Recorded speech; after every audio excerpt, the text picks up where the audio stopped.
Welcome to the Empowered Learning Podcast. This is your host, Andy Bennett.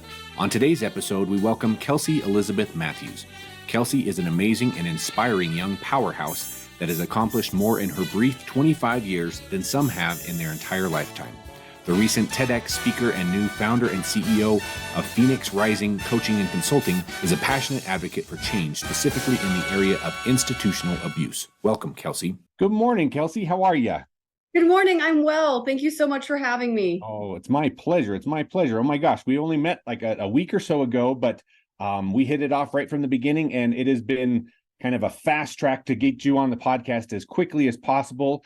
You've got an amazing story that I know a little bit about, but I can't wait to dive a little bit deeper. And I so appreciate you taking time out of your very, very busy schedule. You're highly demanded at this point, so I feel honored that you are taking time to talk to me and my podcast listeners. So thank you very much. Well, thank you for having me. It's an honor to be here. It's definitely been a whirlwind, to say the least. But I'm honored that you're taking your time to have me. So the feeling is mutual. Happy to do it. Happy to do it. So like I said, we haven't known each other very long, but we've messaged back and forth, late into the night, just about, the podcast and different things like that. So we have a short amount of time, so let's just dive right in here. So tell us a little bit about yourself, and then we'll get into your TEDx talk. I've never spoken with an actual TED talker. So you are a TED speaker. So I just can't wait to hear about that experience and the message that you have to share with the world. So, but let's start at the beginning and give us a little bit of a background on yourself before we dive into that. Absolutely. Well, my name is Kelsey Elizabeth Matthews. I'm 25 years old, and I am originally from East Haven, Connecticut. I was born and raised there for 18 years. And I moved to Las Vegas, Nevada, which is where I am coming to you right now from, when I was 18 years old to go to college. And there's quite the story behind that. The Reader's Digest version for the purpose of today. I was raised in a pretty tumultuous upbringing. So my mother had a substance use disorder. She had a drug problem. And kind of what comes with that territory, obviously a lot of toxicity, but in my adulthood, I've come to understand that really what was going on was a lot of narcissistic style abuse. So I was raised with my mother and my grandparents, and my family dynamic was very, very unhealthy. It was like a psychological war zone. And again, it's just now in my adulthood that I'm really coming to understand what it was that was going on in that dynamic. And so I was one of my mother's primary caretakers. I did a lot of the heavy lifting with her. I always felt as a child that it was my priority to kind of keep her safe and keep her alive. So I was parentified at a young age, and I kind of took on the role as like responsible parent, right? Even as a child. Yeah. And so there's a whole lot that I could go into, but I was born 3 pounds, and I was addicted to cocaine. And so that was my big debut into the world, right? I had a lot happening even before I was born. And so I had 2 heart surgeries before I turned 18. I had a third one after I turned 18. I had my own chronic issues that I was dealing with while I was trying to take care of my mom and help my family and keep everything together. And so unfortunately, I always knew that my mom was going to die. Yeah. And so I lived my life as a child asking myself, is she going to die today, tomorrow, or next week? And I really wanted to hope for the best, but I always knew within me that she was going to go out that way. And when I was 17 years old, I woke up one morning and we had found her dead in our house of an accidental drug overdose that they did rule an accident. And so that's kind of like the precursor to where I am today. And so she died when I was 17, and I just barely graduated from high school. I was probably, they didn't say this, but I was probably least likely to succeed in the eyes of a lot of people at my high school and in my hometown. There wasn't a whole lot of hope, I don't think, for Kelsey. And so as soon as I turned 18, I got the heck out of there. And I said, you guys, I'm moving to Vegas. And that's a story in and of itself. But I had some friends out here that I came to see when I was in high school. And I loved University of Nevada, Las Vegas. I toured the campus. That was my dream school. And I decided right then and there, I'm going to make it happen. And so I was accepted. And then unfortunately, I couldn't pay out of state tuition. So I withdrew, and I took all the money that I had saved, and I moved across the country by myself at 18 years old. And I had no idea what I was doing whatsoever, but I decided I was going to make it work, and I did. And so I came out here. I got 2 jobs in an apartment that was full of roaches because it was all I could afford. It was awful. I didn't realize when I signed my lease that I had little friends that didn't pay rent. It was not a good time. Oh. So I did that for a while. I rented rooms. I moved 7 times in 4 years while I was putting myself through my associate's degree at the College of Southern Nevada. And then I finally made it to UNLV and I graduated last May, summa cum laude, outstanding graduate, Truman Scholar, with my bachelor's degree in social work. So that's kind of the precursor to where I am today. Like I said, there's a lot there, but that's kind of the gist of it.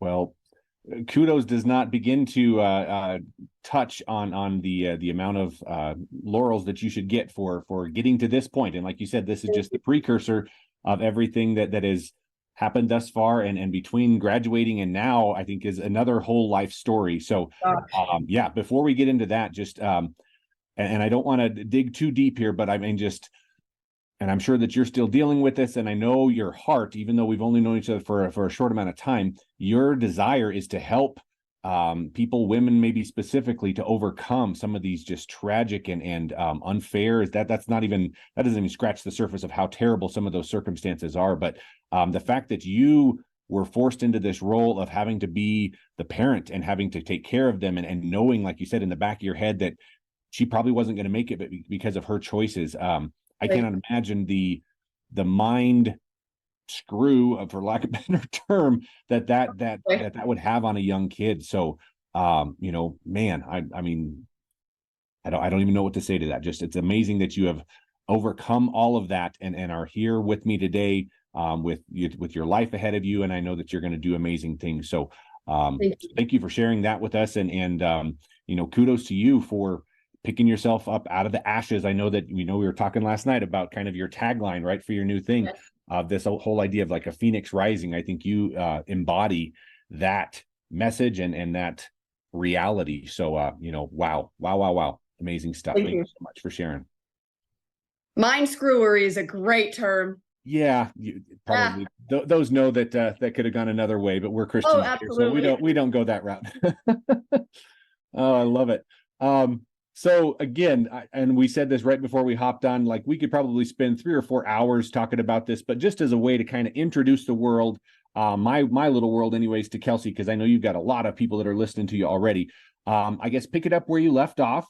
After you graduated, I know you've done a lot of work with nonprofits and this kind of stuff, and pageants and that kind of thing. I think people have their own premisconceptions about that. So speak from, graduating to where we're at right now, and we'll just dive a little deeper. Absolutely. So I spent a good majority of my time in Vegas prior to graduation working in substance abuse. And I always said I would never work in substance abuse or drug addiction. It hit too close to home. But, don't tell God that you're not going to do something, because he will eventually put you right where you said you would never be. Nope. So I did that for a while. I did a lot of work in the nonprofit sector as a community engagement coordinator, program management, just different facets of nonprofit work, which I enjoyed. I enjoyed the macro work that I did more of the kind of micro work. I did work with clients as a mental health provider for a little while, but I didn't love that. Mm-hmm. And so I spent a lot of years in substance abuse, and I did a lot of things. I helped pass statewide legislation. I sat on statewide committees and national programs, and I really impacted the community here. And I'm so thankful that God gave me the opportunity to create a legacy for my mom. But I kind of lost myself my senior year. My senior year, I haven't even processed, like I came out of that and I said, what the heck was that? Like in some form of the imagination, like, was I in the Matrix? Like what the heck just happened? Right. And so I really kind of lost myself, and I had all these plans for what I said I was going to do, and nothing was working. And I said, God, a little help here, because I'm lost and confused. And so right after graduation, I did a little bit of work in suicide prevention, and that was short-lived but powerful, right? That wasn't what I was meant to do long-term, but working in suicide prevention for the UNLV School of Public Health straight out of graduation really changed my life. Wow. Personally, because it made me realize, as I learned and I studied and I grew, that I have a whole identity outside of my mom. And I never realized how enmeshed that I had become with her. Even after her death, my whole life revolved around my mom. And not that that was a bad thing, because it was a very healing thing. And I was the only thing that my mom ever did right. So I feel as though I'm her legacy, right? And so, but I never realized that, you know what, I am my own individual too. And working in suicide prevention really challenged a lot of what I felt like my own story was, because my own story was so enmeshed with my mother that I didn't even know how to tell my own story.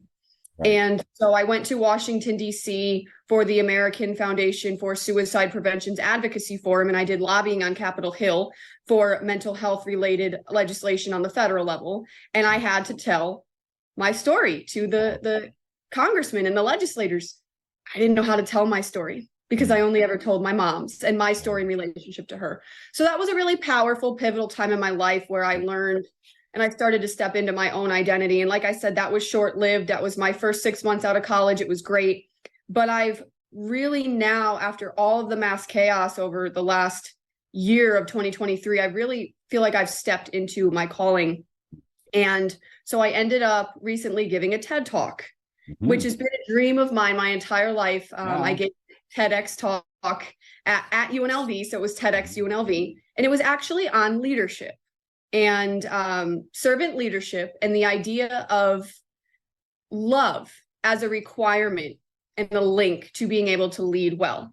And that's confusing to a lot of people because when they hear the idea of love, they think like a romance novel, right? Or a Lifetime Hallmark movie where people fall in love and it's a fairy tale. But I was talking about and thinking about the biblical type of love that is sacrificial and pure, and it drives us to honor our neighbors as ourselves. And so that was kind of the basis of it. And there was a whole portion in this TEDx talk. It was called Servants First, How a Loving Approach to Leadership Can Change the World. And a big portion of it was actually about institutional abuse, which I've come to understand that this is something that not a whole lot of people even realize exist, let alone understand the dynamics of. But over the last 7 years of my being in Las Vegas, for whatever reason, God's plan, I have encountered institutionalized abuse 3 separate times just in the last 7 years that I've been in Vegas. Wow. So the first time I just thought it was a fluke. It was a healthcare facility and a therapist and a bunch of licensed professionals. And it was a very bad time. I was very much mistreated and I had my vulnerabilities exploited. And that was my first experience with narcissistic style abuse in adulthood, but I still didn't understand, right? Second time was with a church, a religious organization. And that was pretty devastating because churches, they're supposed to be safe places for people to come and heal. And that was not the case. And that felt like a really bad case of deja vu. And I said, wait a minute, pause. Where have I seen this before? But still, I kind of still had the rose-colored glasses on. So I still thought, okay, well, maybe that was a coincidence and maybe I was the problem. And then there was academia. And that rocked my world completely, because that was the betrayal that I endured within academia was the absolute last thing I ever saw coming. And that was the moment where I finally realized, oh my goodness, there's a pattern. And I recognized the pattern and I recognized the behavior. And in hindsight as well, I also recognized that, okay, I'm the common denominator in each of these situations. So I had to take accountability for myself, not for them. I'm not responsible for what they did, but I had to ask myself, okay, if I keep ending up in similar situations over and over again, there's got to be a reason why. So I went inward and I started doing a lot of inner healing to that childhood wound, right? That kept driving me into these situations. And I came to understand that these institutions and the power dynamics and the abuse tactics that were kind of quietly intermingled within the organizations themselves actually mimicked the childhood dynamic that I grew up in. So what was happening is I was falling into the same pattern of my childhood, because when people go through trauma and abuse in childhood, it becomes ingrained in who they are. So they end up going towards what is familiar. And so I did so much healing work on myself and trying to understand, why am I the way I am? And why have I done the things that I've done? But on the other side of that, I realized that God has used me to drain a bunch of swamps. And so that was what my TEDx talk ended up being about. And some people loved it. And I'm going to tell you right now, some people didn't love it. I rocked the boat. I stirred the pot. I ruffled the feathers. And that's something that I enjoyed doing. Right. Not for me, not because it's going to benefit me, but because it's going to benefit others. Right. And so I realize now that I'm kind of what you would call a whistleblower. Okay. Gotcha. God, as much as these experiences have been painful for me, I can't even begin to tell you. My childhood was painful because it was my family that was hurting me. Sure. But institutions are supposed to be safe. And a lot of people have a wrong misconception that institutions are safe places. They're not. Not every institution is bad. Not every department in every institution is bad. You're going to find bad and you're going to find evil everywhere you go, because look at the world that we live in. But I realized that God picked me. This wasn't just me being a little wounded, wilted little flower that just kept finding herself in these situations. God picked me for each of these situations for a reason, because he knew that what was being done to me was probably being done to others. Now, I can't say that for sure, but when people lack accountability, they lack a reason to grow and change. And if they can't take accountability, then they're not likely to own up to what they did and change their ways. And so God used me, I feel, to go into these places and really expose the truth of what was going on and kind of sound that alarm and blow that whistle and say, hey, this is wrong. And you can't do this to people. Now, with the church, I know for a fact there were a ton of other Kelseys before me. And when I found that out, that was when I opened my mouth. So if it's just me, if people want to try me, that's fine. It rolls off my shoulders. I don't care. People can think what they want. But when it becomes an issue that the public is at risk, because organizations and institutions have a duty to protect the public.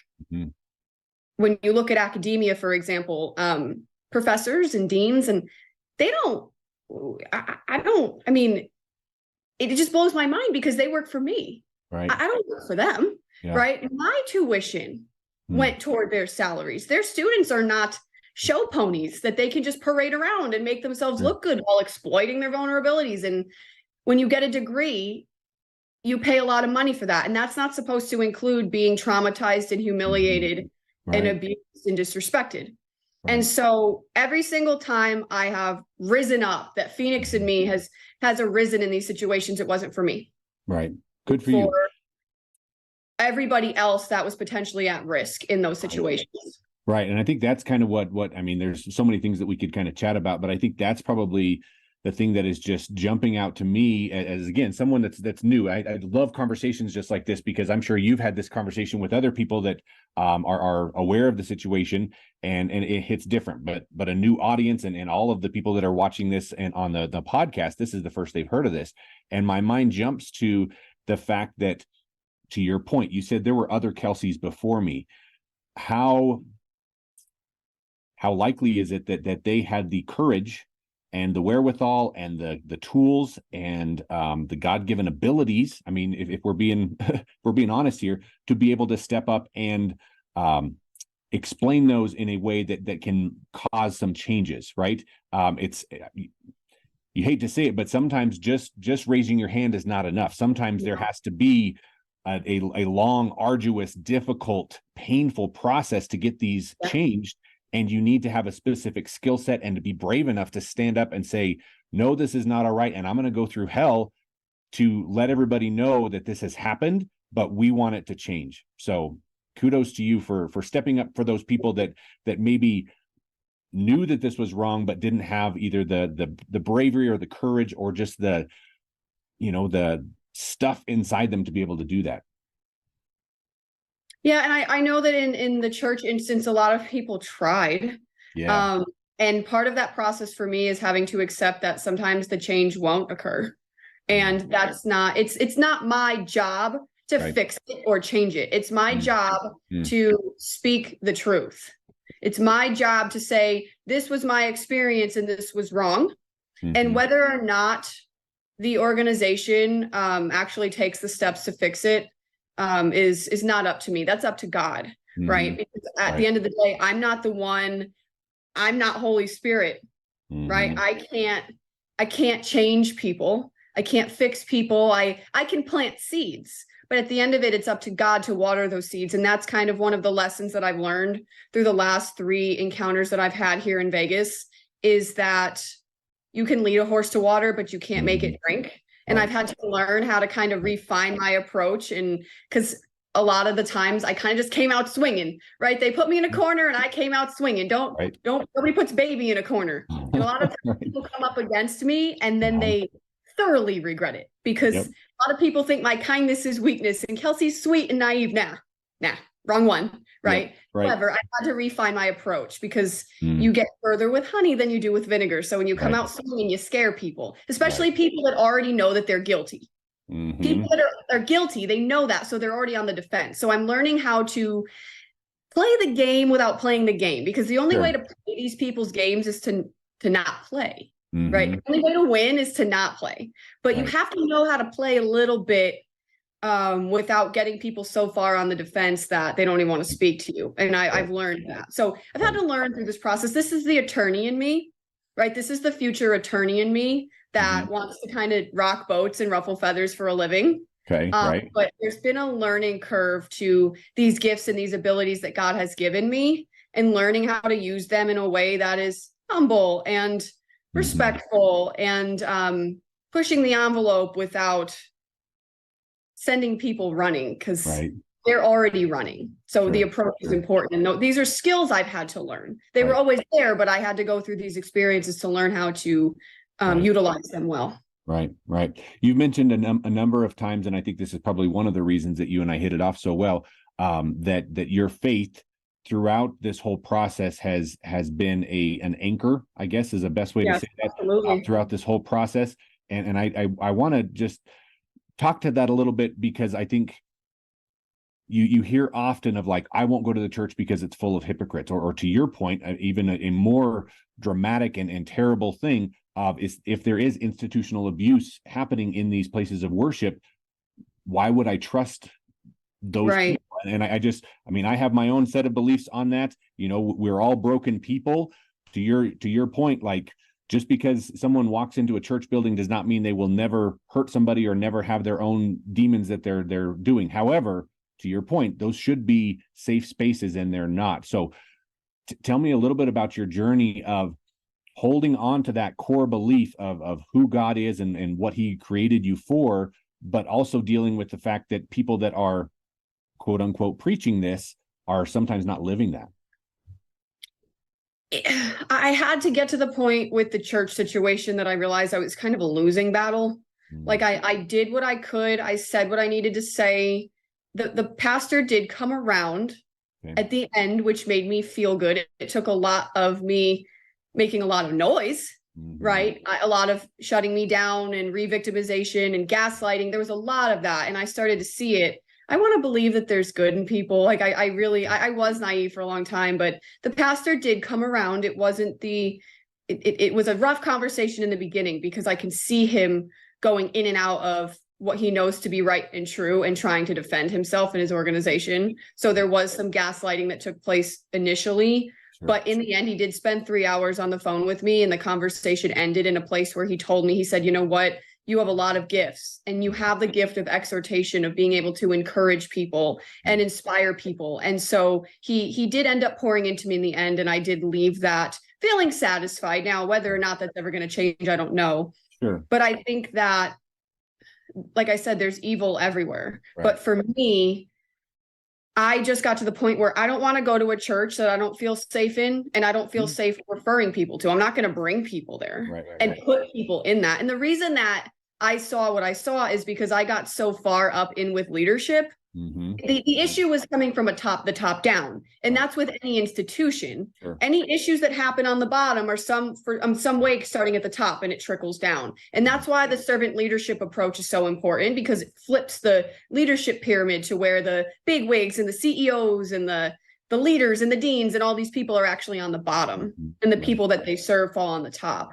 But I walked away from that church because I got to the point where I decided that I wasn't going to condone what I knew what was going on there. Sure. I saw it. I knew it. They tried to gaslight me out of it. They tried to tell me I got it wrong, but I knew what was happening. And so I walked away.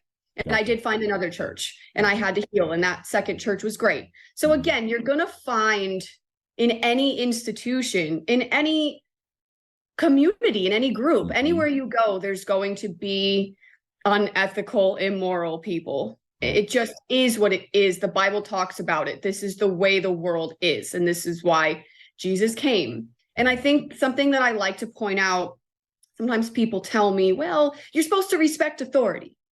And they kind of challenge me as a believer, as a follower of Jesus. This is true. You are supposed to respect authority. But my favorite story in the Bible is when Jesus went into the temple and he saw people selling in there. What did Jesus do? He flipped tables over and he chased people out with whips. And what I always like to point out is that the only people within biblical times that Jesus ever publicly rebuked were the religious leaders and the Pharisees and the authority figures. Now, the people that he encountered on his day-to-day that needed him, he loved them, and he included them, and he healed them, and he told them, change your ways. Go on and sin no more and change your ways, right? But he didn't publicly rebuke them. He didn't publicly kind of humiliate them. Sure. But Jesus was irreverent when it came to religious leaders, right? He was respectful toward them, but he did not respect them. And I think that that's important for people to understand in whatever sphere of influence that they're in, that just because Jesus is loving and forgiving doesn't mean that he condones corruption, because what Jesus did in his time was he fought corruption. Right. And this is so anointed right now because I can just feel it flowing. But Jesus flipped tables and he chased people around with whips, and he told them, no, this is my house and you're making it a den of robbers. You're corrupting what I'm trying to do here. And I believe that that's the case within all institutions. There's people in these institutions that are corrupting everything, and it comes from the top down. And so I just feel like if more people were willing, that's the thing with me. I don't care what people think of me, because I'm not afraid of people. I work for God. I answer to God.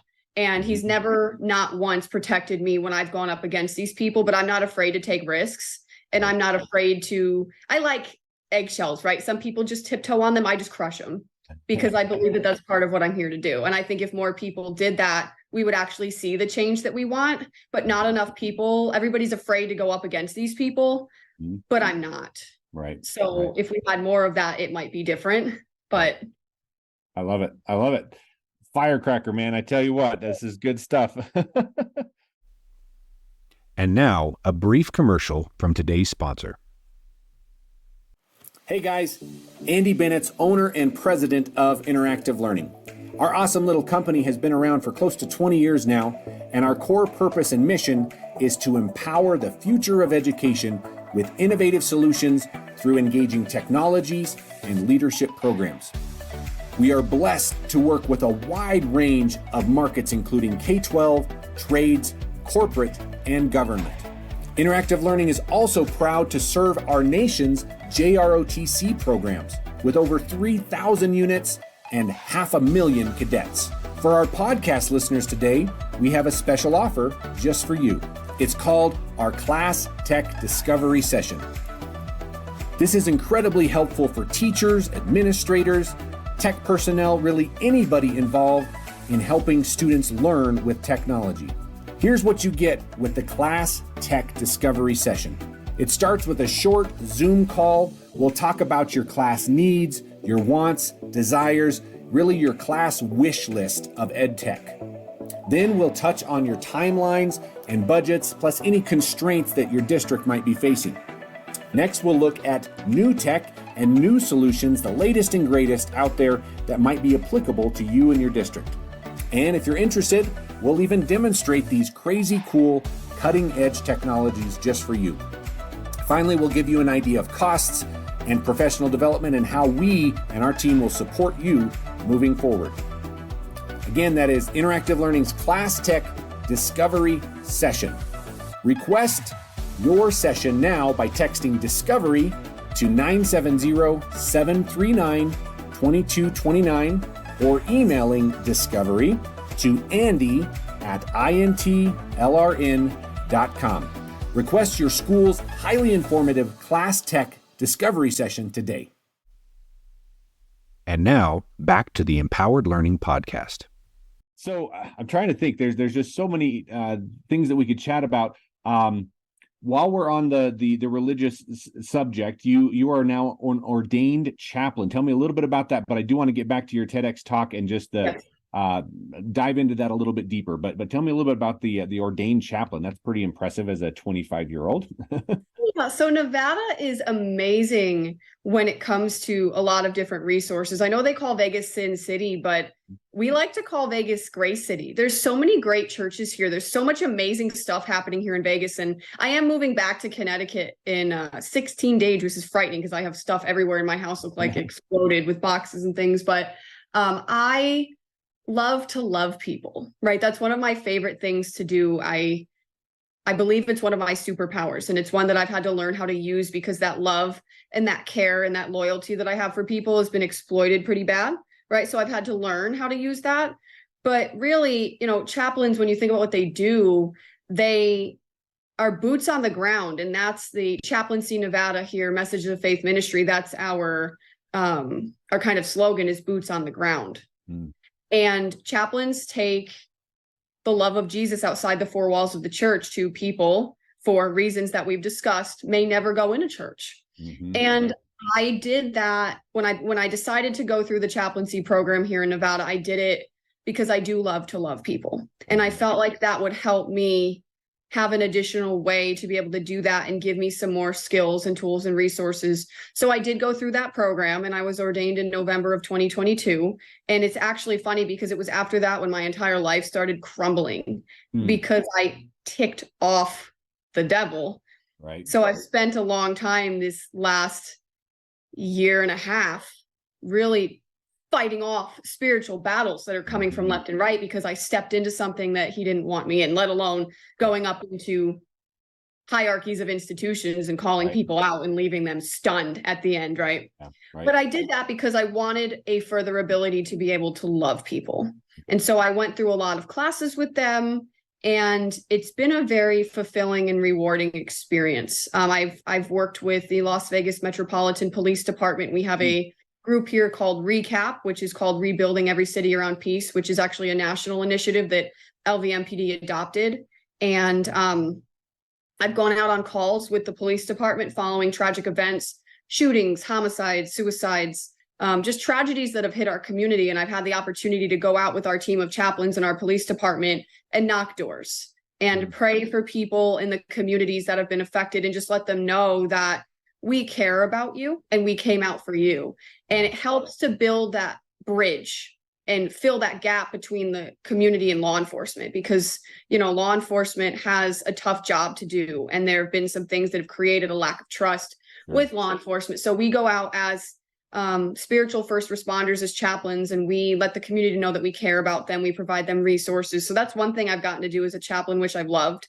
And then I've done a little bit of hospital ministry, not a whole lot, but I've enjoyed that as well because as someone who's been chronically ill and has been in hospitals by herself many different occasions, that was special for me. And I actually had a lot of PTSD around hospitals. And so I knew that God really healed that part of my trauma when I was able to go into hospitals and minister to other people. So my chaplain journey has been a very beautiful experience. We have such a great community here. I love them. And I'm excited because even though I'm going to be moving, I can still keep my ties with our ministry and report my volunteer hours from a distance.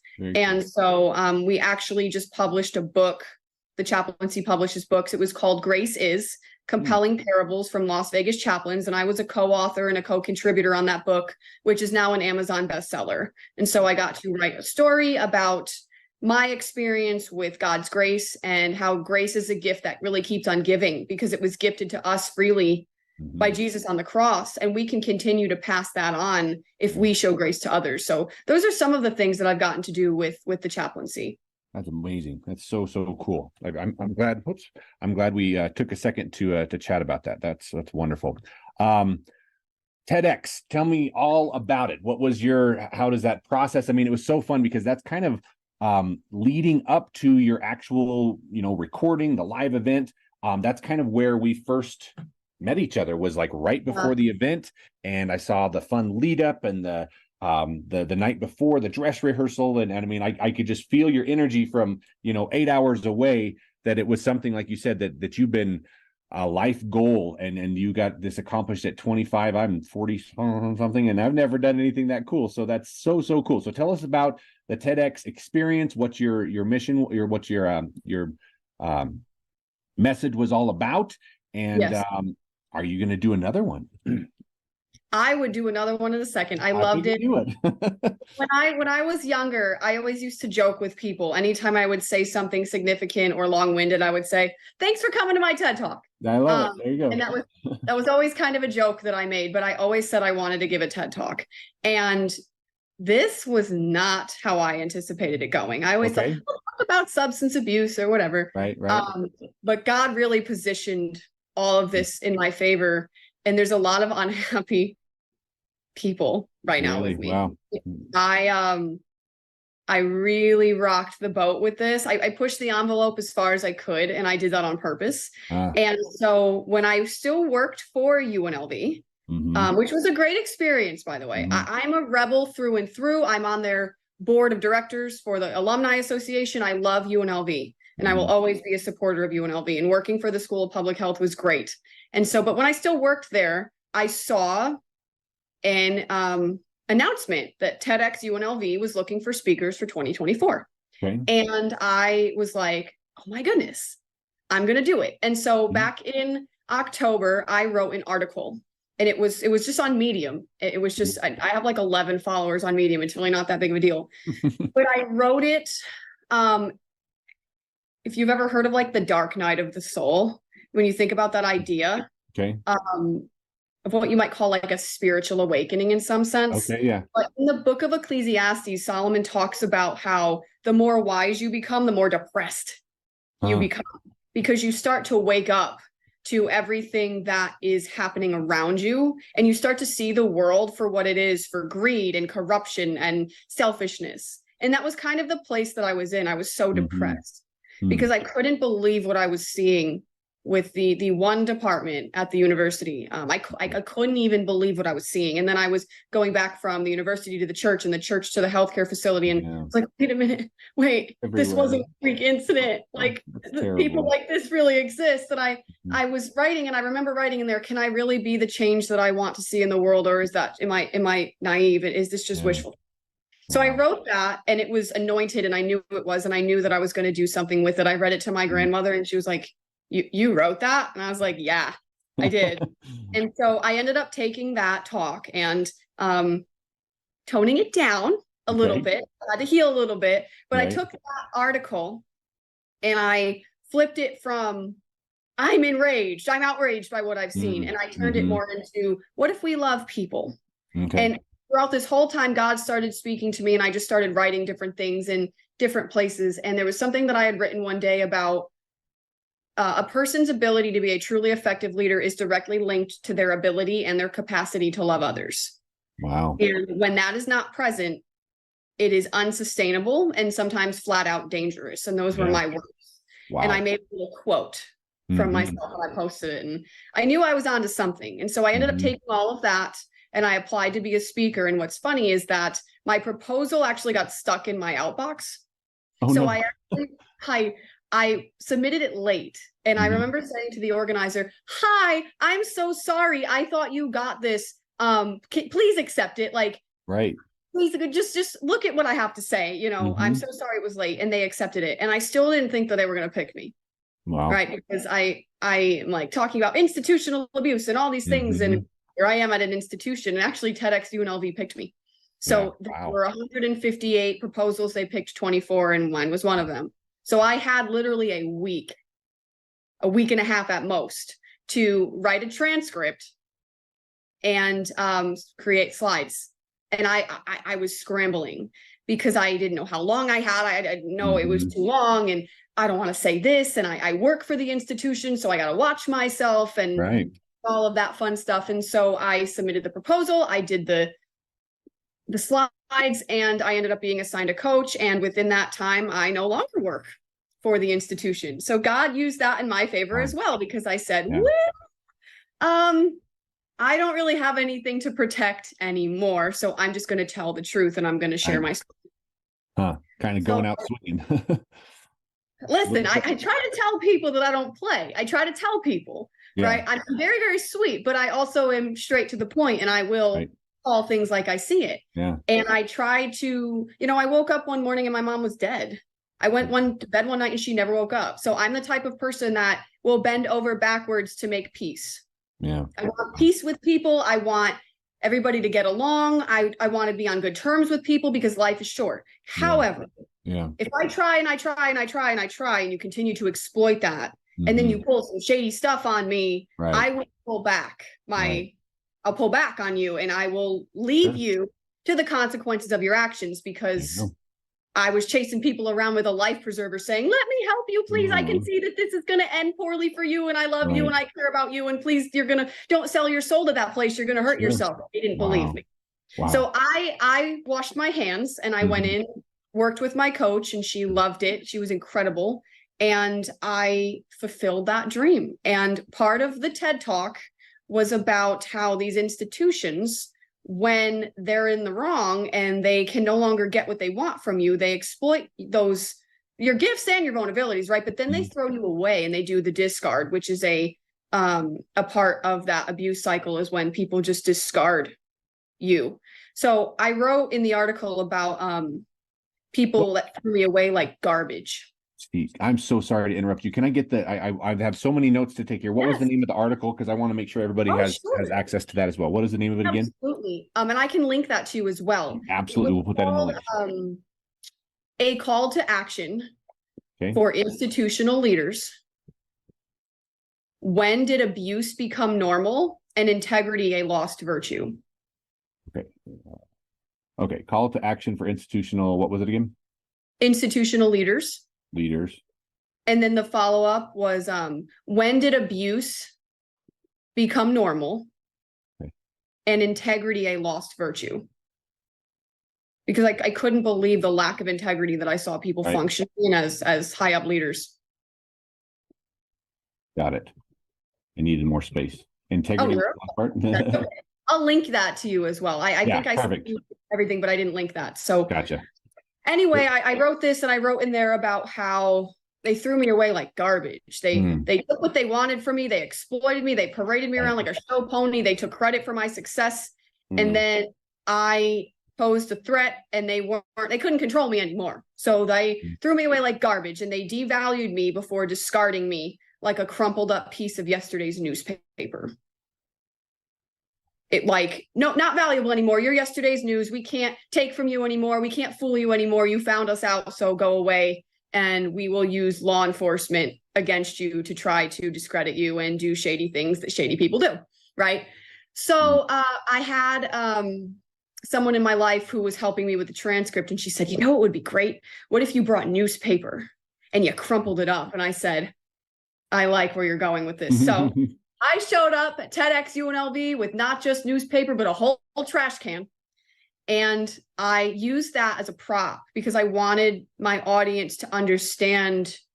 I wanted that appeal to emotion, to have people understand this is the way that these institutions treat people. Wow. So I had said when I was up there, when confronted with their mistakes and the damage that they had done to me, they threw me away like garbage, and it was a metal, old-fashioned trash can. And I took the lid and I slammed it on the garbage can, and you could hear it echo through the whole auditorium. And then I said, they devalued me before discarding me like a crumpled up piece of yesterday's newspaper. And I crumpled it up and I threw it on the ground and I kicked it. And I did that because that is how they treat people. And come the end, I talked about, we may not be able to systemically fix the issues, the systemic issues that exist within our society, or overthrow the hierarchies of our institutions as much as I would like to. But what if we could be rebels, right? Let's think about UNLV. What does it really mean to be a rebel? What if we could be rebels and create a domino effect using the power and the authority that we have in our unique spheres of influence to redefine leadership and love people back to life, one crumpled up piece of newspaper at a time? And I picked up that newspaper and I had my graduation pictures up there, right? It's this little Kelsey that was so excited about her graduation and got crapped all over in the process. But I uncrumpled that newspaper in front of everybody and held it up. And so that was after 7 years of utter craziness and nonsense at the hands of professionals and leaders that are supposed to be grown-ups and acted like utter children. I caught on and I realized that there's a problem. And that was my moment after 7 years of going public. I never went public with those stories before. And that was my moment of breaking my silence, not just for me, but for every single person that has been harmed at the hands of institutions that they trusted and have yet to find their own voice. And I just want to preface again that I love UNLV. And I actually have a meeting coming up with the president of UNLV. And so I just want to put that there because it's not the entire one department, and poor actions don't dictate the entire organization. And so the fact that the president is willing to sit down with me tells you the true heart of his vision for his campus. He talks about servant leadership. So again, I love UNLV. I'm on the board. I'm looking forward to starting an endowment fund within the school. I'm meeting with the foundation before I leave. And when my business takes off and I'm financially able, I'm going to start a scholarship that's ongoing at the UNLV Honors College that's going to go to students who are trying to recover from trauma and abuse while they're trying to get their degree, because college is hard enough as it is. But waking up every single day and fighting to break generational curses and heal from the unthinkable and transform yourself while you're trying to get a degree, that's not something that should be mocked. Right. Absolutely. That's something that deserves to be honored. And so again, I will always be a rebel. I came here to go to the school. And so I look forward to being part of the solution, right? And being able to support students that were like me. And so I always want to make sure that I'm clear, when I'm discussing my alma mater, that I love them and I appreciate them. And I'm grateful for everything that I got from my time there. Right. And overall, it is a great university. Right. No, I appreciate that. Wow. Good stuff, Kelsey. My goodness, I had no idea what I was in for. I thought I did, but this is most people don't. If it makes you feel better. So some people underestimate me and they don't realize that that's not the best move. I always say, if you're out here betting against me, you might want to see about getting a refund. But at this point, like the return window is over. Yep. So the tomfoolery, like that's non-refundable now. So y'all own that mess. That's yours. Congratulations. People underestimate me a lot. And then they're like, we got that wrong. So that was a bad choice. Very bad choice. Yes, right. So one more little aspect here before we kind of wrap up with some questions. I think this is a very, very new thing. So tell us about Phoenix Rising Coaching and Consulting. Tell us all about your new consulting firm and what your vision for that is.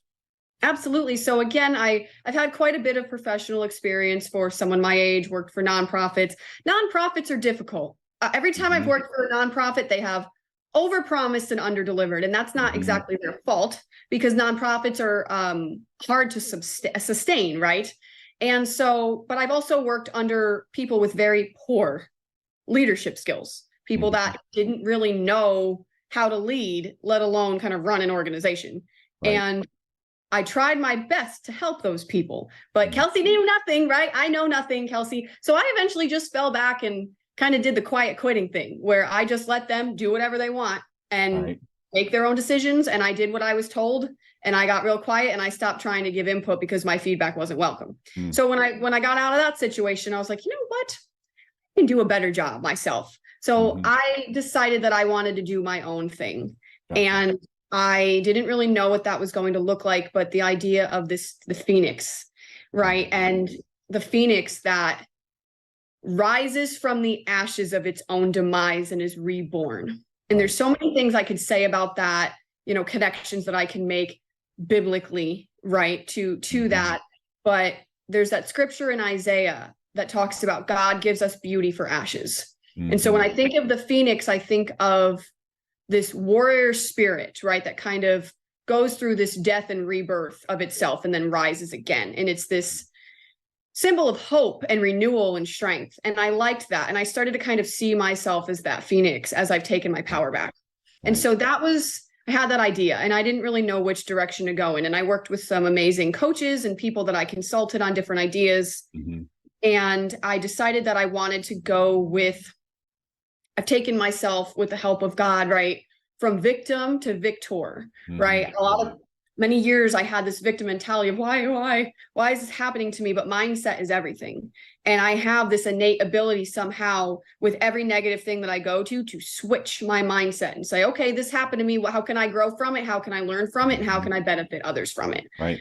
And so I decided that I was going to create some type of program. I don't have no idea what I'm doing. I'll just full disclosure, I'm transparent. I don't know what I'm doing, but I'm figuring it out as I go. So I wanted coaching women that have recovered from abuse and trauma and neglect, or are in the process of healing from that, and help them find that phoenix in them and discover their passion and stand in their power and live their purpose, and really just be able to switch their mindset from I'm a victim to I'm a victor and I'm victorious. Right.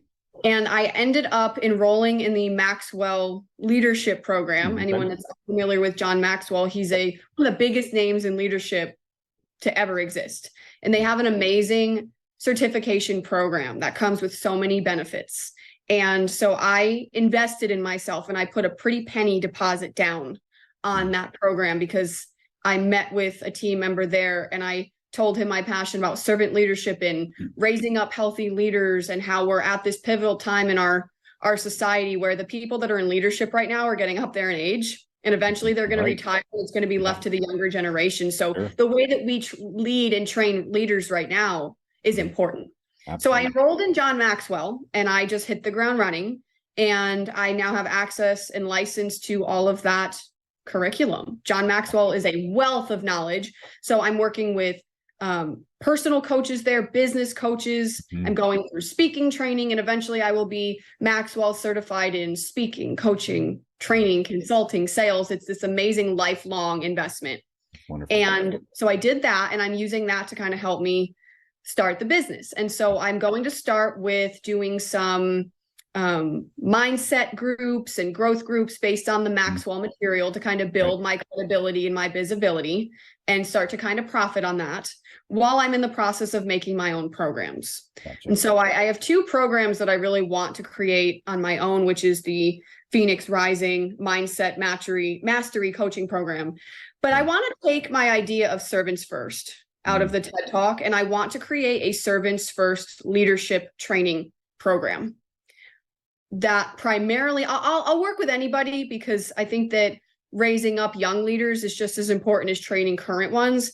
But I really want to have an emphasis of that program that focuses on institutional leadership. So professionals, whether it's licensed professionals or people with degrees that are in institutions of any kind, and work on training those people. And of course, that comes with consulting. If there are people that own businesses or organizations that are struggling with building their team, or even just individuals that feel stuck and they feel like they're not hitting their full potential and they're not reaching what they want to reach in their lives. I really just want to be able to impart between my life experiences and the amazing material that John Maxwell has. And I'm a Bachelor of Social Work right now. I am going to get my master's degree in social work, which will give me another whole wealth of knowledge with that master's degree before I go to law school. So just taking my life experience in that mixture of John Maxwell's content, evidence-based information on trauma and abuse, all of that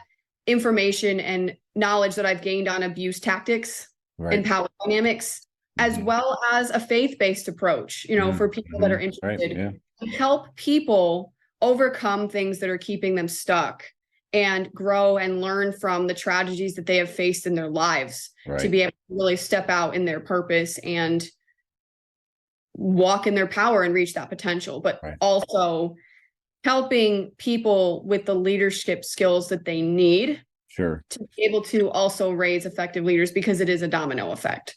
So this is just something that I came up with. And then I went to the Secretary of State website in Connecticut and I opened an LLC, and I said, well, I'm an owner now. I guess I need a tax ID number or something. I don't know what to do, but I'm going to figure it out. I love it. So you and I met in Jay's group, Jay Lee. If you guys don't know Jay Lee, he's phenomenal. This is, and I'm sure he did not create this, but this has been my mantra since getting into working with him. And you are the epitome of this, right? And most of your action, I would say, is pretty stinking close to perfect. But even when it's, I don't know, but even when it's not, you're not waiting to get it perfect before you start. So there we go. Take massive imperfect action. Take your lead from Kelsey, because she's a great model for that. So Kelsey, my good. Jay is amazing. Yes, shout out to Jay. Jay's amazing. I met him through Lima McLean and her speakers roundtable group. So shout out to Lima too. I'm a member of that as well. And it was Jay that really helped. Yay! It was Jay that really helped me kind of with the basis of this idea. And he really just poured into me, and he started this prayer group for me when I was kind of doubting myself. So shout out to Jay, because he's helped me take the leap of faith. Good. He's an amazing, amazing man. If you don't know Jay Lee, he's actually another podcast guest, but his whole mantra is sell more to give more.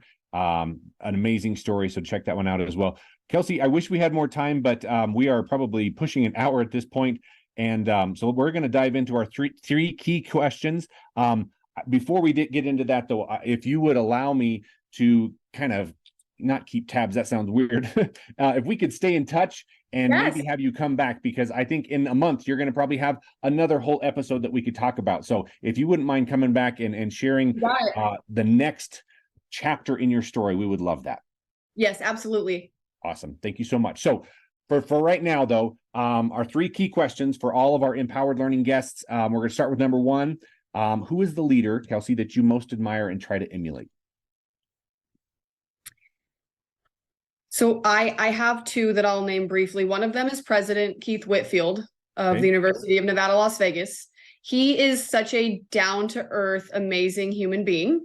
And I really value that, because a lot of times, especially in academia, people get to the top and there's a lot of egos in academia. There's a lot of people that end up with their PhD and they're in high ranks of leadership, and they forget why they started doing and why they went into education, but he's not one of them. And he's so vulnerable and transparent when he speaks about his upbringing and why it was that he went into higher education, and he has not forgotten his why. And he is a servant leader through and through, and he really cares about people. And I'm kind of watching the way that he leads and the way that he's treated me. He took me to lunch when I won the Truman Scholarship. He was never too big for me to reach out to, even recently when I reached out for help. He doesn't have to sit down with me. He could go to that department and take their word for it and never speak to me again. But he's taking the time to sit down with me and acknowledge me and listen to what I have to say. And so he's definitely one of them. The other one, I love that I get to do this. Her name is Jerry. Her name was Geraldine Cowden, Jerry. And she was the office manager at the UNLV Honors College. And she actually just passed away earlier in the week or late last week. And Jerry was an incredible leader, an incredible person, and she embodied servant leadership. And Jerry cared so much about people, and she never felt that it was beneath her to serve and do what needed to get done. And during my graduation ceremony, my medallion ceremony, my grandmother flew in. She's 82 from Connecticut, and she was having a hard time walking. And Jerry went and got her a wheelchair and pushed her around so that she could see me get my honors medal. And when things kind of started to hit the fan and I started to see that there was some unfair, unethical things going on in the background, I went to see her. She had a little black book that she kept at her desk that she had special students sign. Okay. And I wasn't able to do it at the end of my degree, but I said to her when I saw her, can I come back and sign it? And she said she was so touched because nobody ever came back. No students ever came back to sign it. So I did. And when I was there, the energy, it was awful. Like you could cut the air with that tension. Like you could just put a knife through it.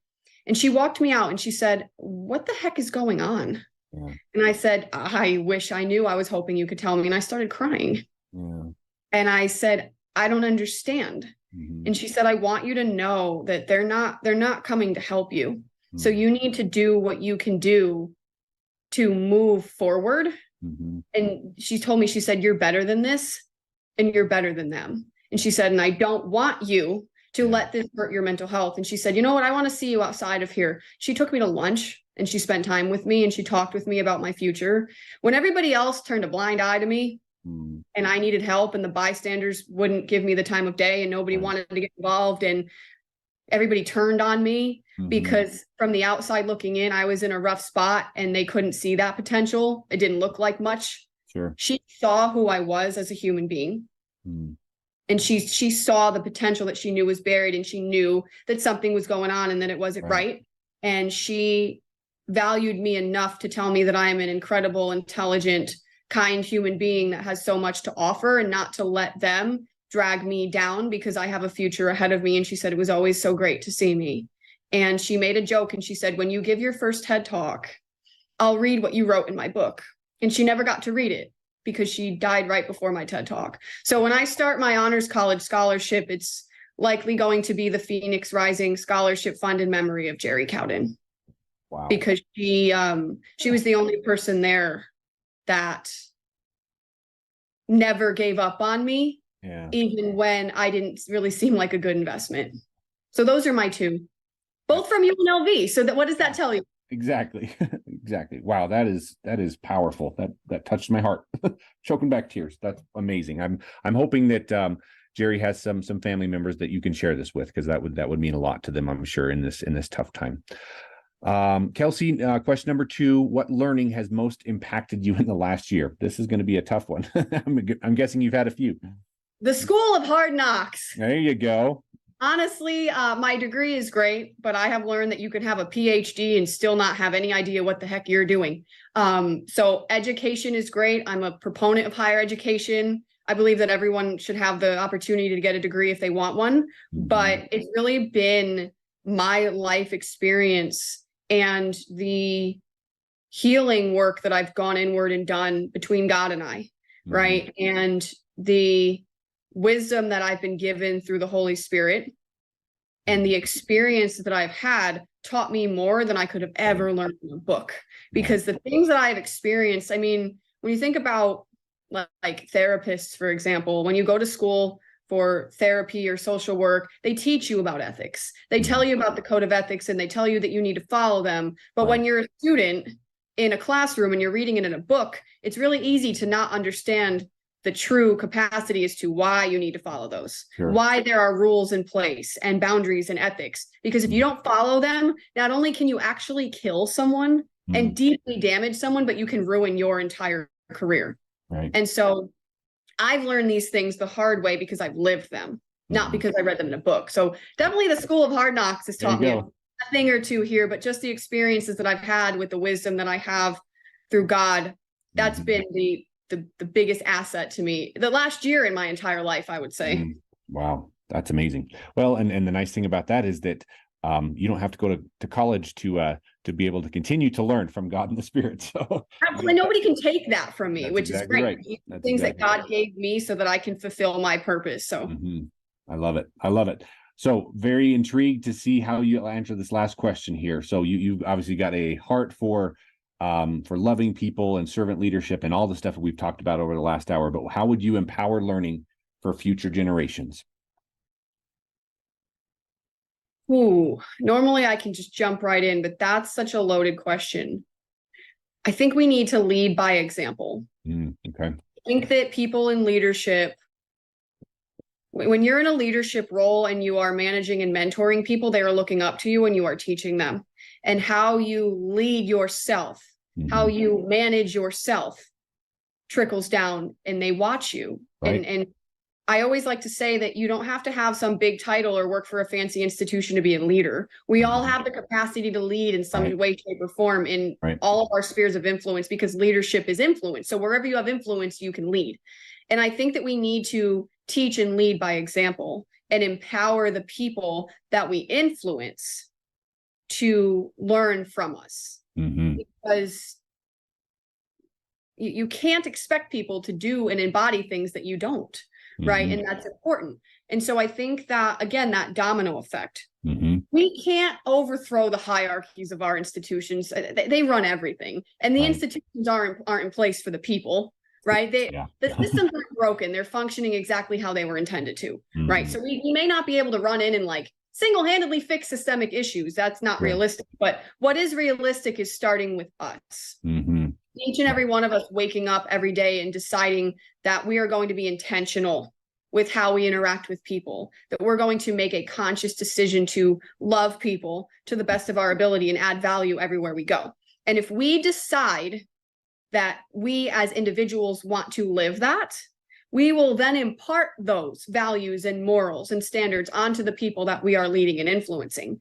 And then when they rise up, they will go on and impart that to the people that they are leading and influencing. So I think that leading by example and embodying, you can talk the talk, but can you walk the walk? And I think that if we all did that in our spheres of influence, we are teaching the people that are looking at us how to do it and why it's important, and then they will teach others. Right. I love it. Well, for not having a predetermined answer, you did great. That's wonderful. Kelsey, thank you so much for this. This has been such a it has warmed my heart. It has challenged me. It has opened my eyes to a lot of things that sometimes we just want to pretend are not there. And, again, kudos to you for doing the hard work of stepping up and saying this is not okay. And others may not say it, but I will. And I'm gonna step out there, even if I get, beat up in the process. I'm going to do the right thing. So thank you for your brave work. Thank you for again spending time with us, and I look forward to our next chat. Thank you so much. I appreciate you, and I look forward as well. Awesome. Thank you very much. We'll talk to you soon. Thank you.